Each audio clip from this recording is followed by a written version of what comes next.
माननीय सदस्यहरू, संघीय संसदको दुवै सदनको संयुक्त बैठकको कारबाही प्रारम्भ हुन्छ। माननीय सदस्यहरू, नेपालको औपचारिक भ्रमणमा रहनुभएका संयुक्त राष्ट्रसङ्घका महासचिव महामहिम एन्टोनियो गुटेरेसलाई संयुक्त सदनको तर्फबाट म स्वागत गर्दछु। Honorable MPs,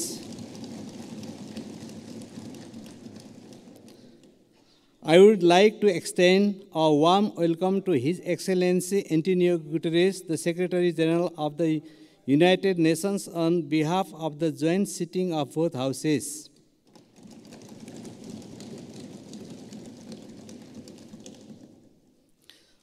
माननीय सदस्यहरू, म महासचिव महामहिम एन्टोनियो गुटेरेसलाई संघीय संसदको दुवै सदनको संयुक्त बैठकलाई सम्बोधनको लागि अनुरोध गर्दछु।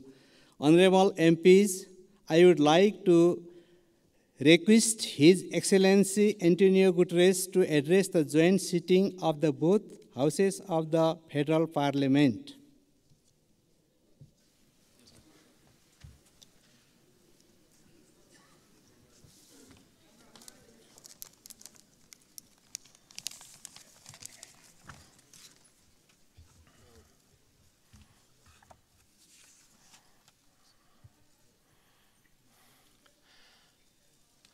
Your Excellencies, the two presidents of the two houses of the Nepalese Parliament, Excellencies, distinguished ministers, parliamentarians, and friends.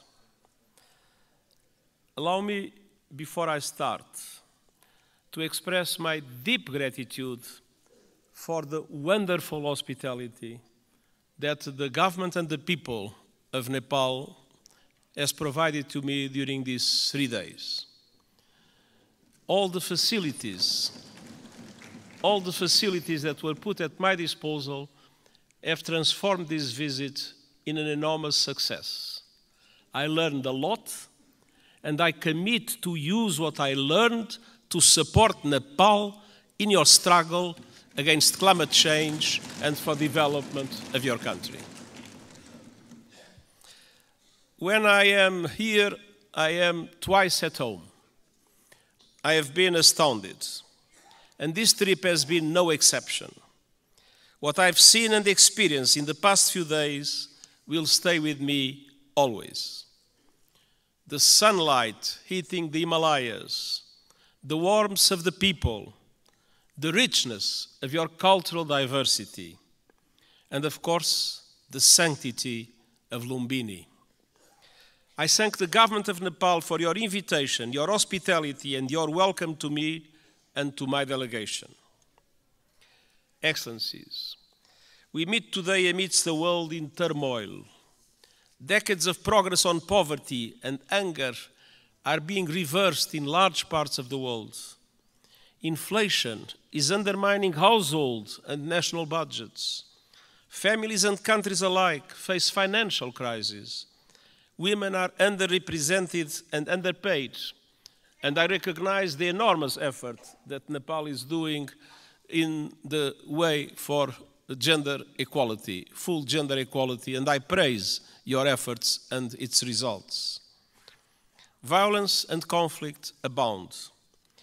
While the conflict in the Middle East is thousands of miles away, Nepalis were among the many victims of Hamas' brutal attacks in Israel. I send my sincere condolences to the families of the 10 Nepalese students who were killed and express my best wishes for the safe return of Mr. Bipin Joshi, who is missing. Distinguished parliamentarians, as geopolitical tensions rise, global divisions are becoming deeper and more dangerous, and smaller countries fear becoming collateral damage in competition between the great powers. And climate catastrophe is accelerating with a deadly force. In responding to this crisis, the world could learn much from Nepal. This country is a promoter of peace, a champion of multilateralism, and a staunch supporter of sustainable development and climate action. Nestled between two great powers, You have forged your own paths to safeguard your sovereignty and your independence. And your journey over the past 20 years has been wonderful to see. A new republic with a new constitution has the UN Charter at its heart. You were quick to embrace the Sustainable Development Goals and are making progress on many of them, independently of the difficult financial conditions that developing countries face in today's unfair world. Your country has successfully calmed the storms of conflict and moved from war to peace, a process the United Nations has been proud to support. Dear parliamentarian colleagues, Nepal does not stand still. Your dynamic story of progress continues today. Your graduation from least developed countries status is imminent, and the United Nations is committed to supporting a smooth transition. And you are preparing the final stages of our Nepal's-led peace process, healing the wounds of war through transitional justice. A process to bring peace to victims, families and communities haunted by questions and scared by injustice, and help put the past to rest. Transitional justice can play a vital role in securing lasting peace, but we all know it's not easy. By nature, it's a delicate and complex process. We know that transitional justice has the greatest chance of success when it is inclusive, comprehensive, and has victims at its heart. When it centers on truth, reparation, and justice, when women participate fully, and when all victims of human rights violations can find meaningful redress. And I welcome efforts here in Nepal to drive progress and find solutions in this regard. And I want to tell you are not alone. The United Nations, respecting the Nepalese leadership of this process, stands ready to support you with your victim-centered process and its implementation in line with international standards, your own Supreme Court's rulings. The United Nations and Nepal are old friends. Our cooperation runs deep. Nepal has long been a cherished member of the UN family and a powerful voice for developing countries, most recently as chair of the Least Developed Countries Group. And this relatively small country compared with the big powers has made an outsized contribution to international peace. Of all the countries on earth, Nepal is the second largest contributor of troops to United Nations missions, military and police. I'm sincerely grateful to the Nepali people for their dedication, their courage, and their service in peacekeeping. And I would like to take a moment and ask for one moment of silence to honor those Nepalese who have lost their lives serving under the blue flag.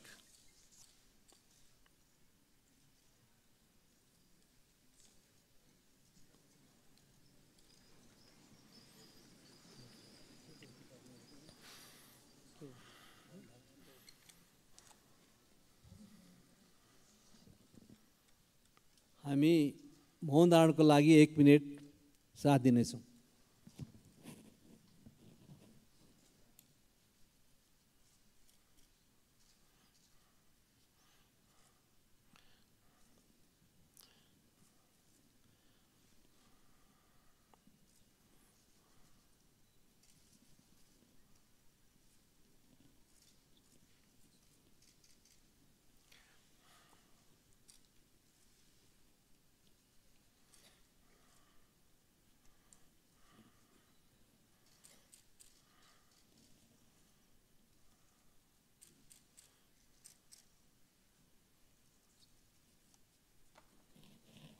Thank you.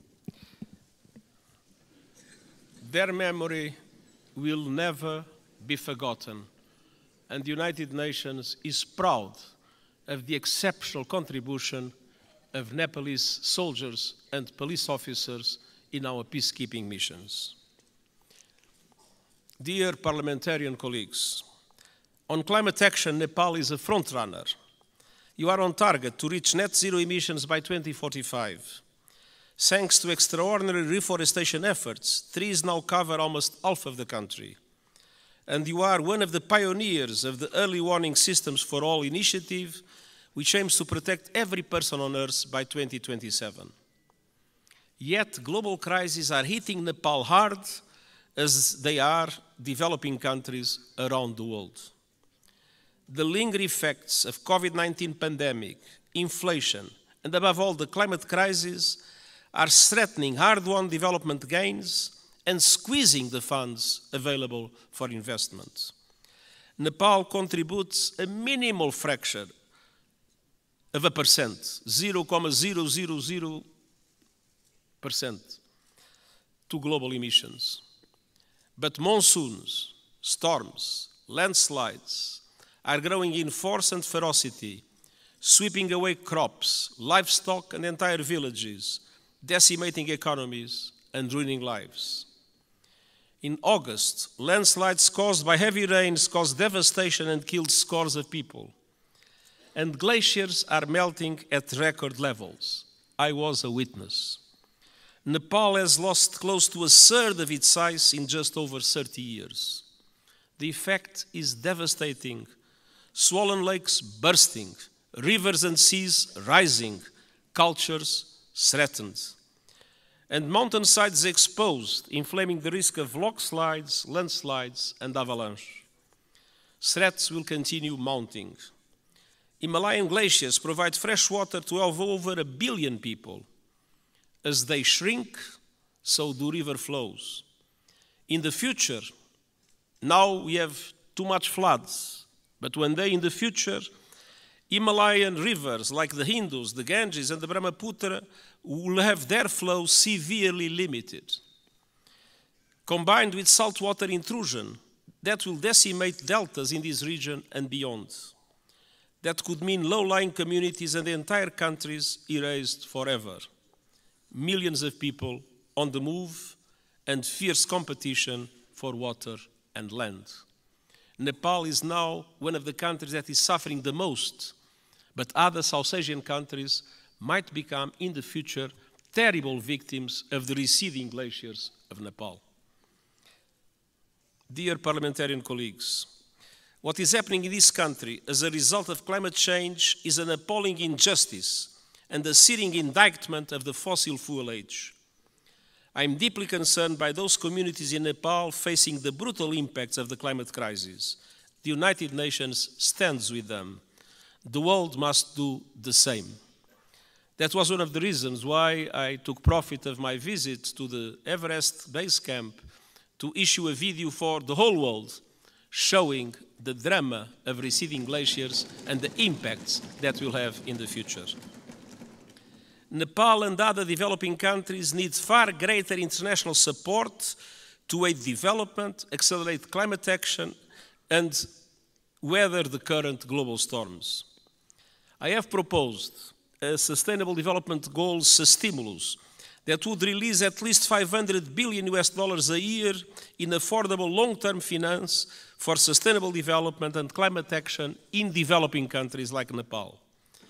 Member States welcomed the proposal at the General Assembly last month and committed to advance it. I call on them to take action now to make these commitments a reality. Unfortunately, in our world, many times people announce commitments and then do not implement those commitments. These commitments about finance for developing countries and climate action must be implemented. I urge leaders to act on climate without delay, with the biggest emitters leading from the front. All countries must put the acceleration agenda I propose into effect to limit the rise in global temperature to 1.5 degrees Celsius. And they must make COP28 count with a strong outcome building on the so-called global stocktake. And we also need to deliver climate justice. Developed countries must honor the promise of $100 billion a year to support developing countries in climate, and double adaptation finance as a first step of devoting half of climate finance to adaptation. Investment in the resilience of communities, in the resilience of infrastructure is today a must, because climate change impacts are not a problem of the future, they are felt today by the populations, and it is today that developed countries must support countries like Nepal to do the necessary investments in that regard. The most vulnerable must be at the center of efforts to build climate resilience. And all parties must operationalize the landmark loss and damage fund at COP28 this year. There is loss and there is damage. You can see it in Nepal. There must be a compensation for it. The Nepalese people depend on it. For families that have lost their home to storms, for communities forced to abandon their villages by rising rivers, loss and damage is not a negotiating point or a bureaucratic abstraction, it is a lifeline. Dear parliamentarian colleagues, Nepal has long been a friend to the international system, and today their system is in dire need of refresh, revitalization and reform. The world is in a state of flux, it is moving towards multipolarity, and that is a good thing. A multipolar world provides new opportunities for leadership and balance on the global stage.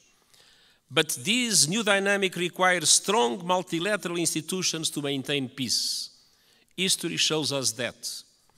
At the beginning of the 20th century, Europe was multipolar, but without strong multilateral institutions, it descended into war that engulfed the world. That is not a risk we can take. We need strong international reformed institutions that reflect the realities of today. But ours, like the Security Council or the Bretton Woods system, mirror the world in which they were founded almost 80 years ago. They correspond to 1945. They do not correspond to what is the world in 2023. That must change. Developing countries must have far greater representation in international institutions. I have called for reform of the outdated United Nations Security Council, and I have proposed measures to reform the global financial architecture so that it better represents developing countries and responds to their needs. And these proposals are gaining traction at this year's United Nations General Assembly and beyond. But of course, there is always the resistance of those that benefit from the present unfair systems. The United Nations Summit of the Future next year is an important chance to push further progress, and I count on Nepal's support to help make the change we need a reality. Dear parliamentarian colleagues, multilateralism must both reflect the world and respond to it. That means creating the institutions and tools we need to address new threats and to seize new opportunities. Today, technology is an example of both. It can solve problems and spur development, or it can entrench divisions and inflame inequality. Today, it's doing too little of the former and too much of the latter. We need a global response to the technologies that are changing the world at astonishing speed, to harness them for the good of humanity. And all countries must have a say, not only the most rich countries in the world that have more resources to develop those new technologies. My high-level board on artificial intelligence includes experts from G77 countries, the Global South. It will report this year, so member states can consider global governance options for artificial intelligence. And it must also bring the benefits of technology to all and ensure that a new technological era, no one is left behind. This is the purpose of the Global Digital Compact the United Nations is proposing. It aims to bring together governments and industry to ensure that technology works for all and accelerate the Sustainable Development Goals. And I hope the Summit of the Future will be an excellent chance to push progress. As a steadfast champion of multilateralism, peace, and developing countries' interests, Nepal will be a vital ally at the summit. Dear parliamentary colleagues, it has been my great pleasure to visit this extraordinary country over the past few days. What I've seen confirms a simple truth. Nepal is a friend of the world, So the world must be a better friend to Nepal. And the United Nations will never stop fighting to make that a reality, and I thank you.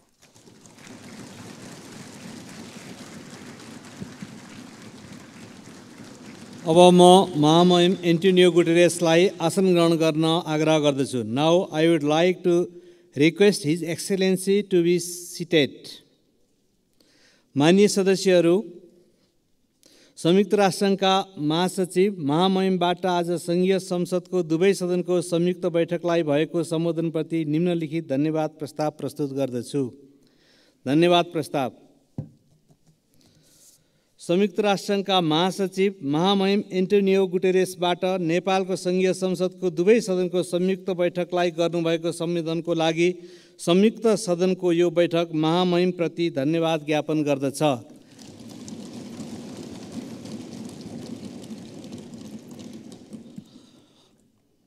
Motion of thanks. This joint sitting of the Federal Parliament of Nepal expresses its gratitude to the Secretary General of the United Nations, His Excellency Antonio Guterres, for his address to the joint sitting of the both House of the Federal Parliament.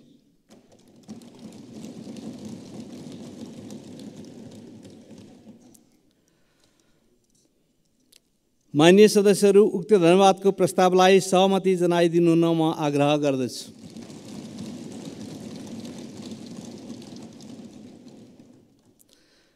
माननीय सदस्यहरू, यो बैठक स्थगित भए पश्चात सम्पूर्ण माननीय सदस्यहरू आफ्नो स्थानमा उभिएर महासचिव महामहिम एन्टोनियो गुटेरेसलाई बिदाई गरिदिनु हुन म आग्रह गर्दछु.